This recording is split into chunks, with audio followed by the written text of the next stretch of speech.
60 पैकी 532 मतं मला खालच्या बौद्ध समाज बांधवांनी या गावातल्या दिलेले आहे। तशाच प्रकारचे बूथ हे लिंगायत समाजाची निघाली पाहिजेत। मला वाटतंय शिराडोनच्या लिंगायत समाजानं जर मनावर घेतलं तर मतदारसंघातल्या सगळ्या लिंगायत समाजाला आपण सांगू शकता आणि ते आपल्याला करावं लागणार आहे। माता भगिनी या ठिकाणी मोठ्या प्रमाणावर आहेत। माता भगिनीला विनंती करणार आहे, निवडणुकीमध्ये पैसे येणार आहेत, दारू येणार आहे। 2-3 दिवस झालं दारूच्या बॉक्स गावामध्ये चालू आहे। शिवानरंगने आयुष्यात निवडणुकीमध्ये दारू दिली नाही, शिवानरंगने आयुष्यात कधी पैसे दिले नाहीत आणि हे चिखलीकर, शिंदे आणि एकनाथ पवार गावागावामध्ये या ठिकाणी दारूच्या बॉक्स पाठवत आहेत। माता भगिनीला विनंती करतो, जो उमेदवार तुमच्या भावाला, तुमच्या मुलाला, तुमच्या नवऱ्याला या ठिकाणी दारू पाजवत आहे त्याला अजिबात आपण मतदान करायचं नाही। काल मला एका दारूच्या होलसेलवाल्याचा फोन आला।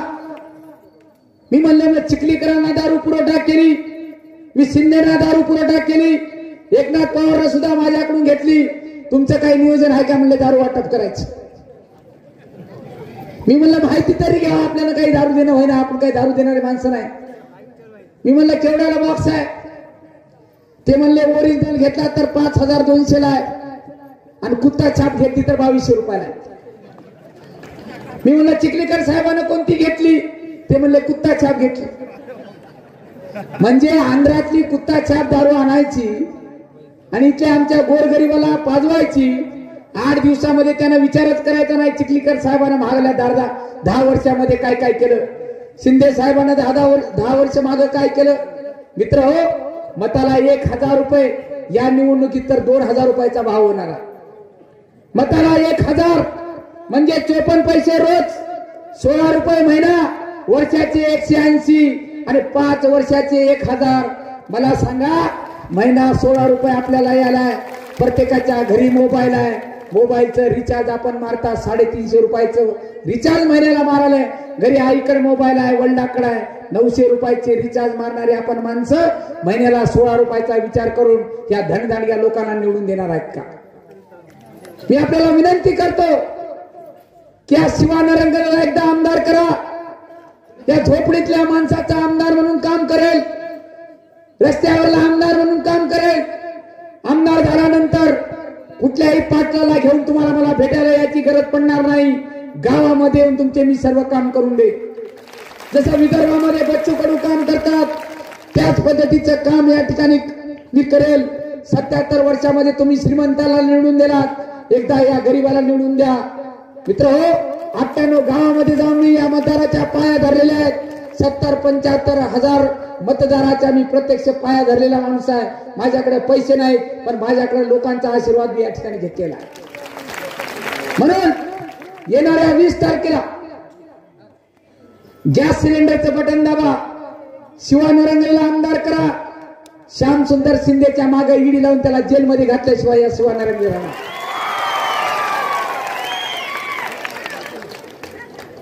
एकनाथ पवार भाषणातून सांगत आहेत की मी 10,000 इथल्या सुशिक्षित बेरोजगारांना नोकरी लावली। आपल्या लोकांना बनवण्याचं काम चालू आहे, उल्लू बनवायचं काम चालू आहे। एकनाथ पवार हा माणूस लेबर कॉन्ट्रॅक्टर आहे।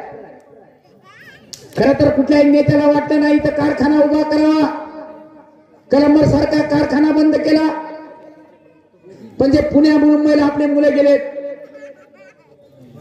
त्यांना कंपनीमध्ये लावायचं, त्यांच्या कंपनीकडून 15,000 पगार घ्यायची आणि 12,000 रुपये आपल्या मुलाला द्यायचे। 3,000 रुपये कमिशन हा आणणारा एकनाथ पवार आहे। त्याचं घर सुद्धा या मतदारसंघात नाही, त्याला कळाला 1,500 देऊन या ठिकाणी लोक आमदार करतात। म्हणून या ठिकाणी एकनाथ पवार आले। मी मुस्लिम समाज बांधवांना विनंती करणार आहे, चिखलीकरांना आपण मतदान करणार नाही, हा ठराव झाला। कालच्या सभेहून त्यांना कळालं असेल की लोहा कंधारची जनता आता चिखलीकरांसोबत नाही, पण महाविकास आघाडीचा उमेदवार सुद्धा तोच आहे। लहानपणापासून RSS ची ट्रेनिंग केलेला हा माणूस आहे एकनाथ पवार। फक्त या ठिकाणी शिवसेनेला जागा आहे म्हणून भाजपमधून इकडे आलेला माणूस आहे। वंचित बहुजन आघाडीनं सातत्यानं मुस्लिम समाजाची बांधवाची बाजू घेतलेली आहे. आदरणीय बाळासाहेब आंबेडकर या ठिकाणी मुस्लिम समाजाच्या प्रश्नाच्या बाबतीत सातत्याने रस्त्यावर आहेत. हा शिवानरंगले सुद्धा 2008 ला 5000 मुस्लिम समाजाचा मोर्चा कंधारमध्ये 2008 मध्ये सच्चर कमिटीच्या त्या ठिकाणी शिफारसी लागू करा म्हणून पहिला कंधारमध्ये मुस्लिम समाजाचा मोर्चा काढणारा हा शिवानरंगले आहे. एनआरसी असेल सीए असेल हे दोन्ही मोर्चे शिवानरंगलेच्या नेतृत्वाखाली कंधार रोह्यामध्ये निघाले. आपल्याला सर्वांना माहित असेल एनआरसी आणि सीएचा मोर्चा काढला कंधारमध्ये त्या ठिकाणी दगडफेक झाली.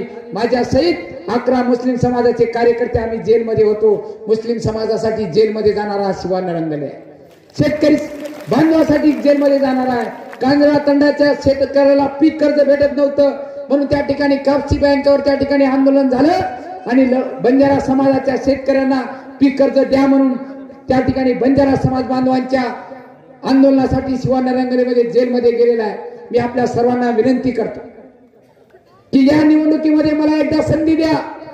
श्रीमंताला संधी दिली, सगळ्यांना संधी दिली, शिवानरंगलेला एकदा संधी द्या. नक्कीच तुम्हाला अभिमान वाटेल. असं काम तुम्ही आमदार केल्यानंतर करून दाखील. येणाऱ्या 20 तारखेला माझी निशाणी आहे गॅस सिलेंडर आणि त्या गॅस सिलेंडर समोरील बटन दाबून मला आपण प्रचंड मताने विजयी करावं अशी विनंती तुम्हाला करतो.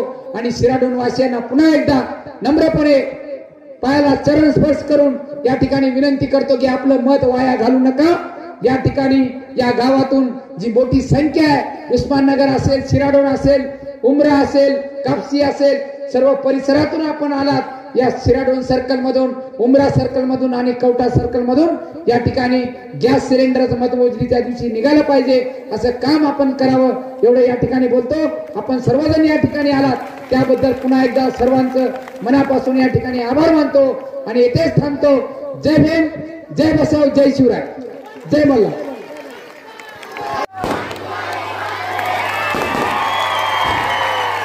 वंचित बहुजन आघाडीचा, वंचित बहुजन आघाडीचा. अरे येऊन येऊन येणार कोण, येऊन येऊन येणार कोण.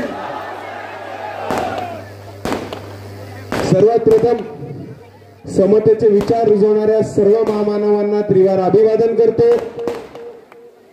आणि इथे उपस्थित वंचित बहुजन आघाडीचे मंचावरील सर्व पदाधिकारी, कार्यकर्ते तसेच विविध बहुजनवादी संघटनेतून आलेले लोक ज्यांनी आज शिवाभाऊंसाठी इकडे मंचावरती उपस्थित झाले आणि ज्यांनी शिवाभाऊंना 51,000ची मदत केली असे लिंगायत समाजाचे नेते, तसेच इथे उपस्थित माझ्या माता भगिनी, इथे उपस्थित तमाम वडीलधारी मंडळी आणि इथे उपस्थित त्या चळवळीतल्या या लढाईतल्या माझ्या तमाम साथीदारांना माझा जय जिजाऊ, जय शिवराय, जय ज्योती, जय क्रांती, जय मल्हार, जय लहूजी, जय सेवालाल, शरणू शरणार्थी, अस्सलाम वालेकुम रहमतुल्लाही बरकातू आणि जय भीम.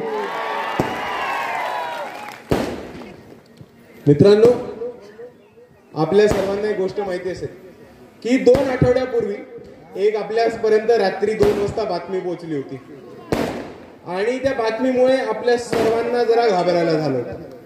ती बातमी अशी होती की कोणाच्या तरी एकाच्या छातीमध्ये दुखायला लागलं पुण्यामध्ये आणि त्यांच्या छातीमध्ये दुखायला लागलं. जेव्हा आपल्याला कळलं तेव्हा इकडे महाराष्ट्रामधल्या प्रत्येक कार्यकर्त्याच्या छातीमध्ये धगधग ही वाढली आणि आपल्या सर्वांना माहिती असेल की छातीमध्ये दुखापट झाली, हृदयामध्ये एक ब्लॉक मिळाला म्हणून रात्री 2 वाजता बाळासाहेब आंबेडकर यांना हॉस्पिटलमध्ये घेऊन गेले. त्यानंतर आपल्या सर्वांचं टेन्शन वाढलं होतं, काळजी सर्वांना होती.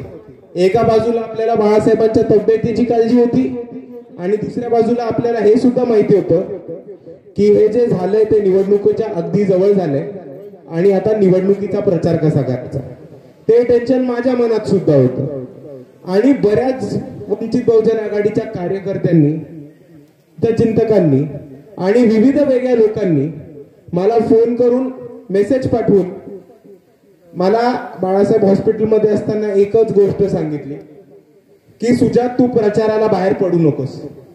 तू घर सोडू नकोस, इथे तू थांब घरात आणि बाळासाहेब आंबेडकरांची काळजी घे, त्यांच्या बरोबर थांब.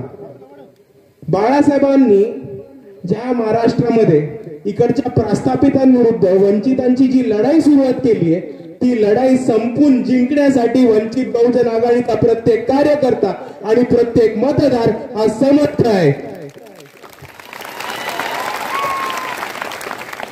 आणि म्हणून आपल्या सर्वांना दिसतं की आपल्या सर्वांच्या काळजीमुळे, आपल्या सर्वांच्या शुभेच्छांमुळे आणि आपल्या सर्वांनी जो जीव लावलेला त्याच्यामुळे आपल्याला बाळासाहेब आंबेडकर लवकरात लवकर बरे होऊन मैदानात उतरताना सुद्धा दिसलेले आहेत.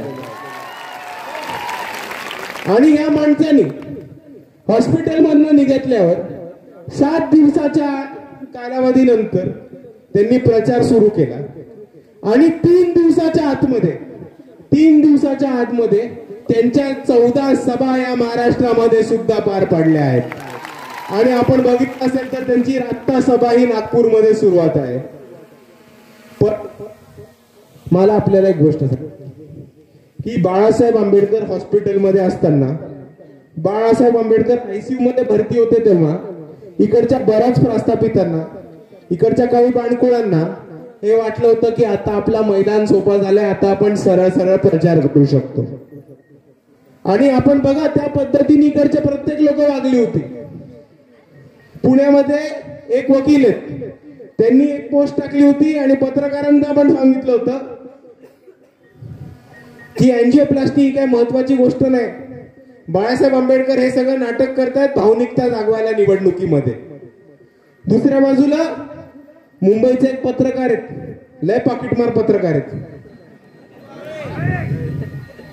जाऊ दे त्यांना, ते असे का वागले आपल्याला पण नाही माहिती. पण ते म्हणतात की जेव्हा बाळासाहेब आंबेडकरांनी आरक्षणाच्या बाबत एक व्हिडिओ टाकला होता ICU मधनं, त्यांनी त्या व्हिडिओचा संदर्भ घेऊन म्हटलं होतं की बाळासाहेब आंबेडकरांना ICU मधनं कोणी खोटं बोलायची परवानगी दिली. आणि ह्याच पुढे आपण समजून घ्या की एक शिवसेनेचे आयटम आहेत, रोज सकाळी न्यूज चॅनलवरती 9 वाजता येऊन भोपू सारखे वाचतात, कोणाला ऐकायचं नसतं पण मीडियाला पैसे दिले म्हणून फुकटचं वाचतात. ते येऊन म्हटले की बाळासाहेब आंबेडकरांनी ICU मधनं असं कोणतंही वक्तव्य करू नये ज्यांनी त्याच्या छातीवरती ताण पाडतो. आणि आपण सर्वांनी एक गोष्ट बघा,